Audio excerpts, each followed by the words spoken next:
Hello and welcome to this late morning taste challenge. We have, whoops, I want to go in chronological order. We have Old Thompson, American whiskey, a blend. Introduced in 1904. I checked the trademark data. Premium. Well, of course, we know all whiskey, all vodka, all beer, all wine is premium, right? 80-20 blend ratio, 80 proof, 80% grain neutral. They say on here, right here, where I'm pointing, they use only the finest grain neutral spirits. Only the finest unaged corn liquor. Assuming that it's from corn, which is probably a good, safe assumption. But I can't definitively say that. Maybe it's wheat. Maybe it's grain spirits made from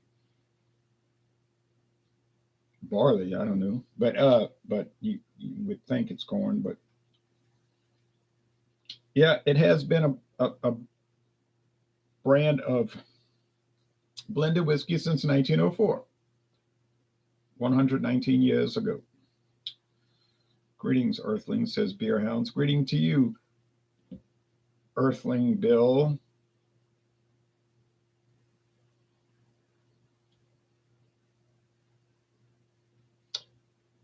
So I bought this at Total Wine and More, and it was $7.99 for a whole liter. $7.99. Could have bought the handle, but that was cheap enough. And I don't think they're carrying it anymore. Not at that location now.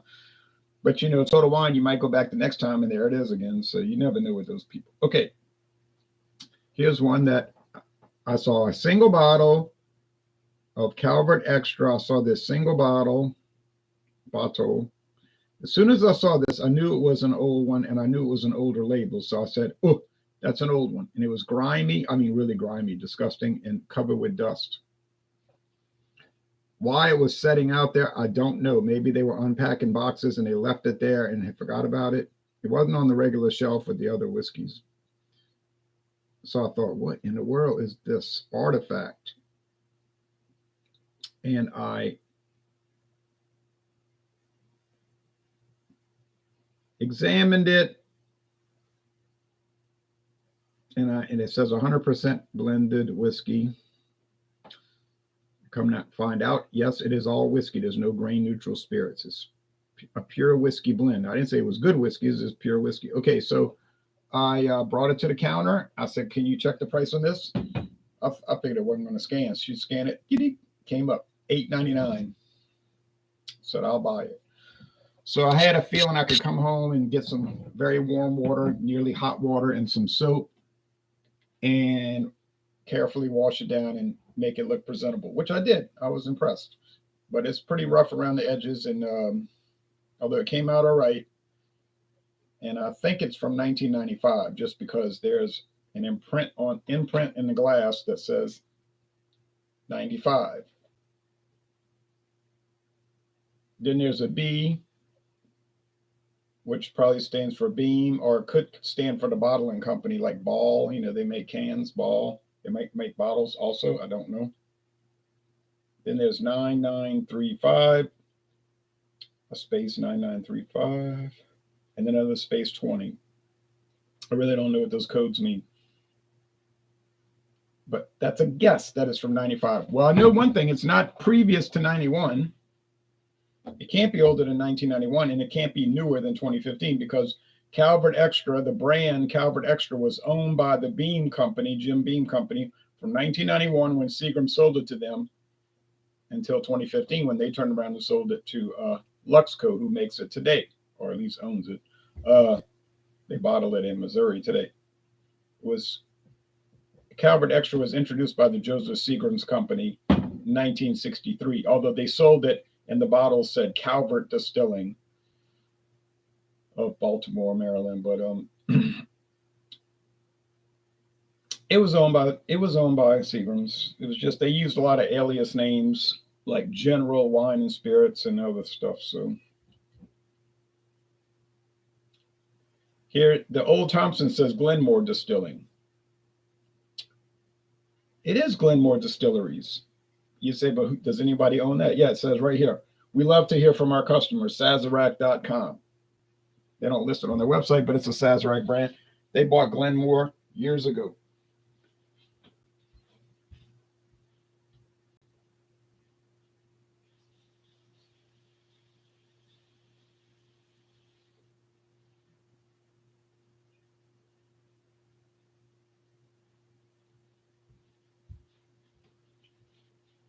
And they recently rebuilt that Glenmore distillery from the ground up.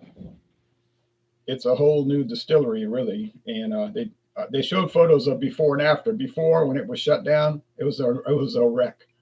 Looked like a tornado hit it, but that was just from disrepair. And then they had this the company that redid it. I was looking at their website, and they had a whole photo montage of how they had slowly stripped it down to the ground, and then they rebuilt it and made this ultra modern distillery and bottling plant where they distill rum today over there. Distill rum.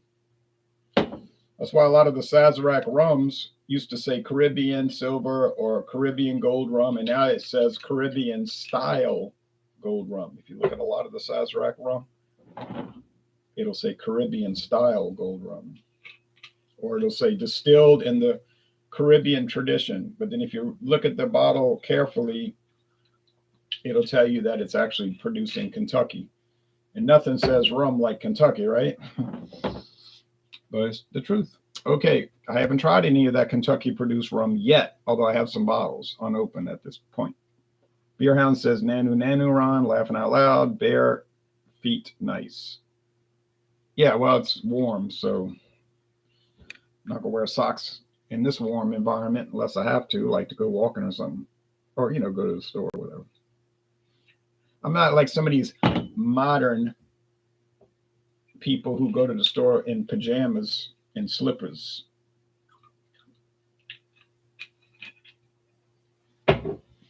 Like they say, here I am, I represent the downfall of Western civilization. And I'm thinking, yeah, that's pretty much true. You do represent that. Okay.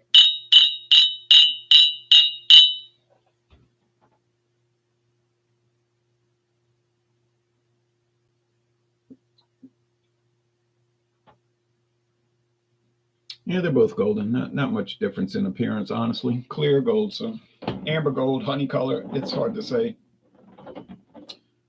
Okay, more amber than gold, all right? Some people get really uptight about that. But I mean, yeah, I can understand that you want to be accurate in your color description. I'm cool with it. But I mean, you could say almost copper or tan or something also. People get fanatical about it. And I like to be careful. Some colors, I don't know what they are. Like I look and I'm like, is this burgundy or purple? Or it's almost like it's in between colors. Something. I'm talking about with other products, not whiskey. Beerhound said, this is why I like you, Ron. You get it. What are you saying? I get it? Yo, what am I getting? All right. Okay. Put labels at the bottom. Okay, so I've got labels.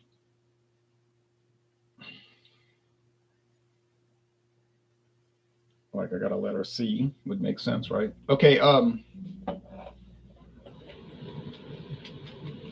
Now, could I make labels where I write the whole word out? Yes. But it's a lot easier just to put it, initials or just a single letter.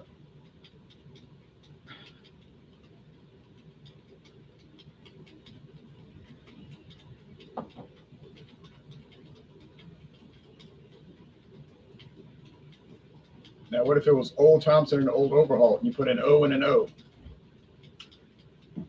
I guess that would be a sign that you weren't too smart. Okay. I'm going to tell you right now which is which on aroma only. This is Old Thompson. That's Calvert. No, I didn't cheat. And looking at the the tint or the lightness or darkness would be meaningless because they're the same color. They look the same. Okay, so appearance won't matter. It's not a factor. So aroma's the factor. Here's why I'm telling you. This aroma here, this smell, whatever, it's rich and it seems to have cherry wood. I don't believe that it has cherry wood. I don't think Jim Beam Company took the time, the expense, or the effort to age a good portion of this whiskey in cherry wood. On the other hand, I can be wrong, and maybe they did. And it's not like they're going to release those records or that information anyway, so we're not going to know. I'm just taking a guess. But I know one thing, it's an unusual aroma. It smells unlike any whiskey I've ever had except for one, which was a corn whiskey from New England, Berkshire Mountains Craft Distillery.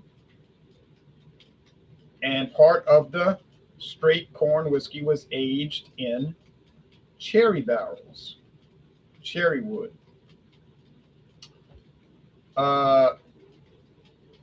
Yeah, so it wasn't straight corn whiskey because it would have to be all oak. So never mind. It was just corn whiskey. I remember now. Berkshire Mountains Craft Distillery. I don't know why they have such a strict rule on that, but it has to be aged at least 2 years in uncharred oak barrels or used charred oak barrels. They don't want the char flavor in it because then it would be bourbon. It would be, you know. So, but by having that stuff aged in cherry, it smelled different. And I got a great deal at international market on that bottle, $8.99. And then I was doing price checks online, and it was much more expensive. My friend David didn't like it. He was like, it smelled like cherries. I said, I think that's what they were going for. But he didn't like it. I think he still got half the bottle left. I said, you'll never drink it. And he was saying, oh, you're trying to get me to give it to you. I said, I'm not trying to get you to give it to me. I don't care if you drink it. But it's just, I know it's going to be in your cabinet for like 30 more years. If you're like 90 years old almost, it'll be in the cabinet. Those kind of things drive me nuts. Like I could never have that at my house, you know. Like if I got open whiskey, it's going to get drunk down, even if I don't like it. But I mean, usually I like them. But you know, I'm just not going to be looking in a cabinet for 30 years seeing a half full bottle of whiskey. I'm not going to do it.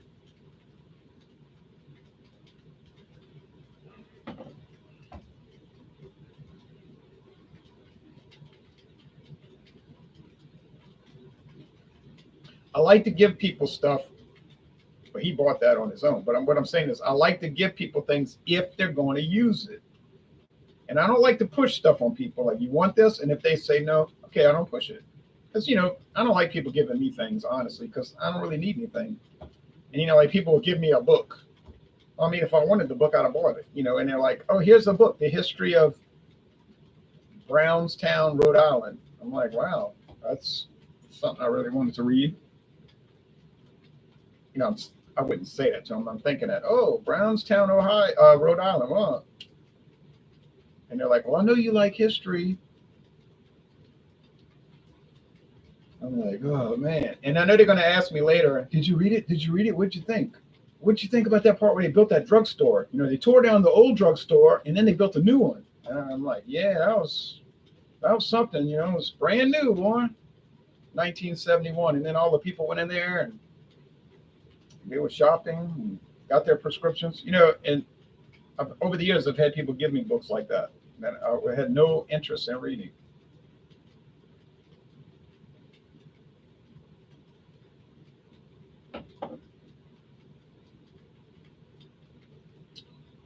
But let's assume the person really does want the product and I would have a reasonable expectation that they want it. I like to give it to them as long as they use it. And I have had so many experiences over the years of giving people beer. Like beer, you know, beer is not going to last. It's going to go stale faster than any other beverage, more than wine or liquor, right? And it's like, oh, did you try that beer? Oh, I'm going to get to it. And I'm thinking, well, They're going to try it in like a year and a half, and then they're going to tell me that stuff's no good. I was like, you tried it a year and a half? Oh, I told you, drink it fresh. And you know why they didn't care? Because they didn't pay for it. So it's just like, they didn't pay for it. They just let it sit in the fridge for 2.5 years. So I know when people buy stuff, they'd be more keen to try it because they bought it. So you give people tickets to a football game. Oh man, I love that team. They love it. They've been to one game. They love that team. They've been to one game since 1989. They love it. They love that team. And you gave them the tickets and they don't go. You know they're not going to go. That's enough of that rant, but you get it. You see what I'm saying? Okay, so I think that's Calvert.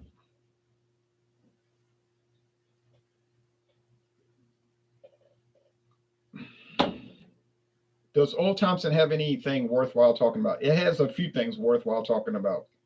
A few. Like, it's got corn. Makes sense. It's probably almost all corn. It's probably almost 100% corn because it's 80% grain neutral spirits, which you know is probably made out of corn. And then it's 20% straight whiskey, which is probably bourbon. You say, yeah, but bourbon could be 70% corn, 20% wheat, and 10% barley. Yeah, but that's true. Yeah. So this might have a little rye whiskey in it and a little barley whiskey and a little wheat whiskey, but I bet you it's a very, very tiny amount.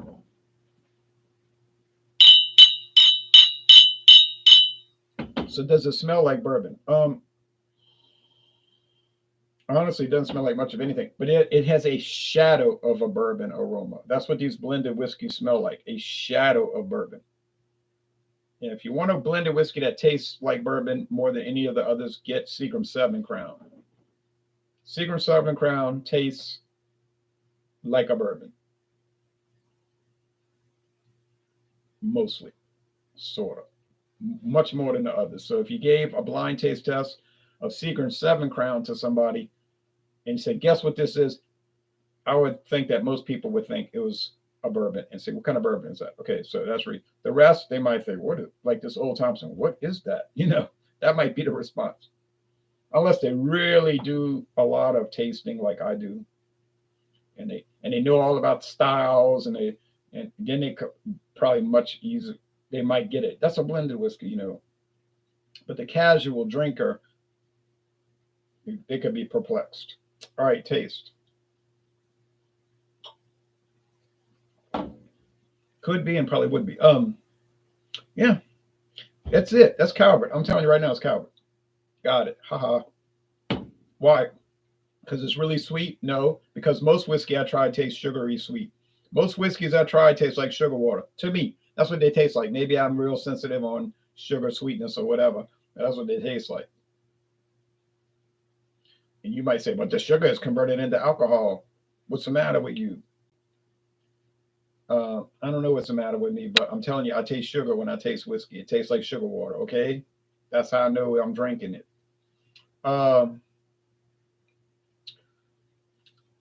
There's a little wood, you know, oak. There's like that, I'll say the fruitcake fruit, like you get in the Mylar bags, the dehydrated fruitcake fruit, like the cherries and cherries. And there's a little nectar like from a honeysuckle and some vanilla and all. Okay, so it's that. It's kind of nice actually. And for $8.99, I think I got a great deal. Can't get it again because that was the only bottle they had, and I don't think it's been in production for at least 7 years. 8 years. So, although we can't say that for sure because who knows, Luxco might still make this all 100% whiskey version, and just maybe they don't tell anybody and they just stick it out on the shelf. I don't know. I wouldn't be completely surprised if I saw it on a shelf in new bottles, but I would be somewhat surprised. I'd be surprised to see any Calvert product in Louisiana, I'll tell you the truth, because it's not really sold around here. That's why that bottle was such a, a gasping moment where I gasped. Old Thompson, nah, it's not common around here. But you will see it. Just not commonly. Like you might go to some liquor store and they got the little 200 milliliter plastic bottles of Old Thompson. You just see it there. All right. But then, you know, most places you just wouldn't see it. But you might, you know, you might run across it. But generally, no. No, you just don't. Okay. Seagram 7 Crown. Obviously, you're going to see Seagram 7 at every liquor store in America. That's the common one. Kessler. You will see Kessler at most of the liquor stores in America. You would see Kessler at many liquor stores in Louisiana, but it's probably not even half. Might be, I don't know, 40% of them. Probably less than 40% of them. But, you know, it might probably 30% or higher, between 30 and 40%. This is a rough estimate just based on my shopping experience. But yeah, you will see Kessler. Used to see Beam's 8-star quite a bit, but I don't know. It seemed they have faded. Maybe they discontinued it. You think a lot of people would shed tears if Beam's 8-star got discontinued? I seriously doubt that. Used to see it a lot. Man, Old Thompson cannot hold a candle to Calvert Extra. Calvert Extra destroys it. Why is that? Probably because Calvert Extra is 100% whiskey, a blend of who knows how many, probably 50 different ones. Is it probably whiskeys that Beam dumped to get rid of because it didn't like them? Probably so. That's probably why it's $8.99. 10 years ago it was probably $8.99. 20 years ago it was probably $8.99. Oh, maybe it was $7.99. You know, so I mean, it's just cheap. That's it. But it's good cheap. Tastes good. I like it. I'd buy it again. Probably never see it again though. Old Thompson, well, yeah, maybe it's always been like this, shabby. But I know the old Thompson, the old Thompson from the 1940s and 50s, if you look at the advertisements, it was 86.6 proof. It's like most of these, they've been watered down. Old Calvert was 80. No, I'm thinking of something else. I think Calvert was always 80. No, I'm wrong. It was 86 proof. Because if you look at the real old ads from 1963, it says, this is a whiskey even women would like because it's soft. So they call it the soft whiskey. They said, well, you know how women mostly like gin and vodka. But women would like the taste of this. It said, but watch out. What did the ad say? Like, watch out because it's 86 proof and it's going to affect a woman just like any other 86 proof product. In other words, she's going to get tipsy and really probably more like lit up, and who knew, it might pass out and fall down and get hurt or something. I guess that's what they were implying. Like, be careful, you know, it's strong. I mean, 80 proof is not exactly weak, but it is the weakest whiskey allowed to be sold. Anything above below 80 is not legally whiskey in the United States. So 86 proof is where it was. And a lot of them used to be. Now, Evan Williams, they've still stayed true to the old idea. Evan Williams still 86 proof. They haven't watered it down. There is a watered down version. It's the green label, which they don't even have enough pride to list it on their website. If you look at the Evan Williams website, their base model is the black label 86 proof. But there's a cheaper one, and it's 80 proof. And I could have bought it last week. No, wait a minute. I keep saying last week. This week, I could have bought it this week. I was there at International Market this week, and it was still $9.98 for a full amount, 750 milliliters. You heard me right. $9.98. Evan Williams, 80 proof, green label, sour mash, charcoal filtered. Now, if you look at the black label, it doesn't say that.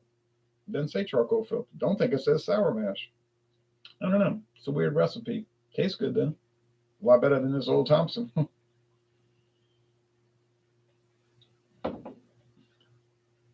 I'm not going to sit here and say Old Thompson tastes bad, because it doesn't taste bad. In fact, it's less sugary than that. I like sugar, you know. But it's just so bland. It's got like a little bit of oak, a little bit of corn, you know, bourbon taste. Because they're probably using 20% straight bourbon, probably ancient age. I don't know. Or Glenmore bourbon. I think they make Glenmore bourbon, but we don't get it here.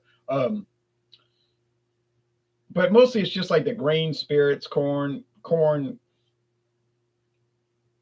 alcohol. It's just bland. It's not a bad taste. It's just a bland taste. It's like a how do you say, an absence of flavor. All right. So I don't think an honest person would taste this and say, you watch these YouTube videos where they're gagging or they're acting like they're gagging and they get all like histrionic and all like no dramatic. Oh, that's so bad. Oh, I'm gonna throw up. And I'm watching and thinking, oh, that's so fake. You're acting. What is this, an act or is this a review? I can tell I'm not that aloof to reality. That would not be your reaction. I just took a gulp, the last bit of it. An honest person would not react that way. An honest person would taste it like I just did and say, well, the flavor is kind of thin. There's not much happening here. And I think most people would say what I'm saying. It just tastes dull. Like, what is that? That stuff's dull. Okay, well, $7.99 a liter, so no big deal. You could blend it. Make a cocktail, simple cocktail with it. Still 80 proof. Have a little bit more flavor than vodka, which actually has no flavor. So yeah, it's all right. Would I buy it again? I don't think so. I still got half the bottle now. Oh, I'm sorry, a quarter of the bottle now. Can't believe I've gone through 75% of this bottle, but I have. No, I wouldn't buy it again. I've been there. I've done it. I've experienced Old Thompson. Yeah, I've experienced it. It's not much of an experience.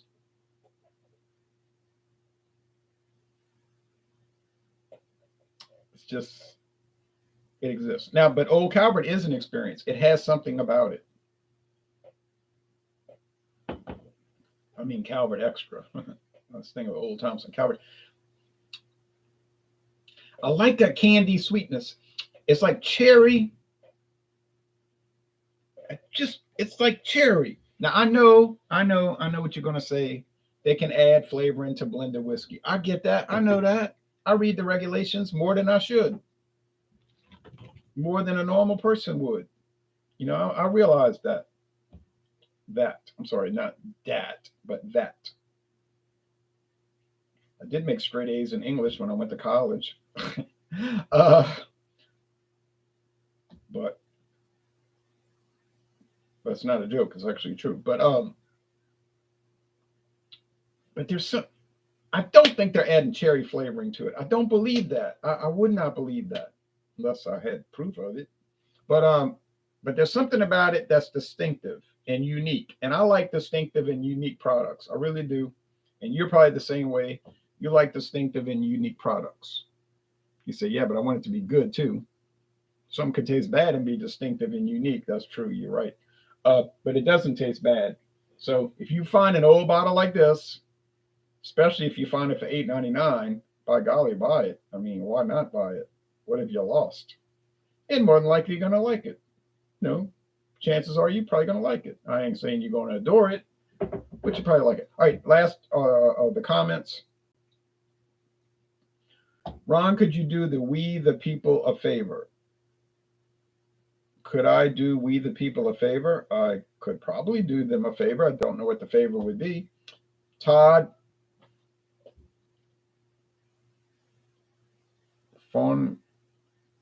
Jimmy says, I don't mind Evan Williams, good mixing whiskey. Yeah, well, it depends, man. They got Evan Williams that's kind of high level. That's definitely not designed to be a mixing whiskey. Like Evan Williams single barrel, Evan Williams small batch. I don't think those are designed to be mixers. I wouldn't pay $47 and then go mix it with orange juice or something like that. Or simple syrup or sugar or bitters or something. Oh no, I wouldn't do that. I wouldn't even put it in ice. But I'm a little peculiar like that. Mr. R says, morning to you. Beerhound says, I like Kessler. Well, I know that. You've talked to me about Kessler many times. And I did. And you asked me to buy the bottle, and I did, didn't I? And I bought a whole handle, too. I could have weaseled out and bought a regular bottle. But I didn't. I bought a whole handle for Bill. And I'm glad I did because I like it. Don't love it, but I like it. I'm referring to the black label, says Todd. Yeah. Well, yeah, it's probably more of a mixer. But but like I say, in Louisiana, I wouldn't even buy the black label for a mixer. Not when I could go right there international market and get the green label for $9.98. Clearly the cheapest Evan Williams in the world. So yeah, that would have to be the case. But I don't make cocktails, so I'm a bad example because I don't make cocktails and I don't drink cocktails. And the only cocktails I ever do drink or taste are those pre-mix. The ones that's pre-canned or pre-bottled, like On the Rocks or Monaco. It's not that I'm lazy and I don't want to make cocktails. That's not the case. It's just that I don't care about cocktails. I don't care about mixed drinks, highballs, or anything like that. I know other people that do. They got a whole radio show in New Orleans, comes on once a week. It's called Tales of the Cocktail. It's very popular. They have live shows of it. People go down to New Orleans and go to this. You got to buy tickets and they go, Tales of the Cocktail. That's all they talk about. It's such a big thing in New Orleans, cocktails. But I'm telling you, I don't care about it. But I'm not opposed to it. On the other hand, I'm not hostile to it. But if I see a canned cocktail ready to drink and it's something different, yeah, okay, I'll buy it. 99 out of 100 times, I'm going to like it to some level. Well, maybe, yeah, it's probably 99 out of 100 times.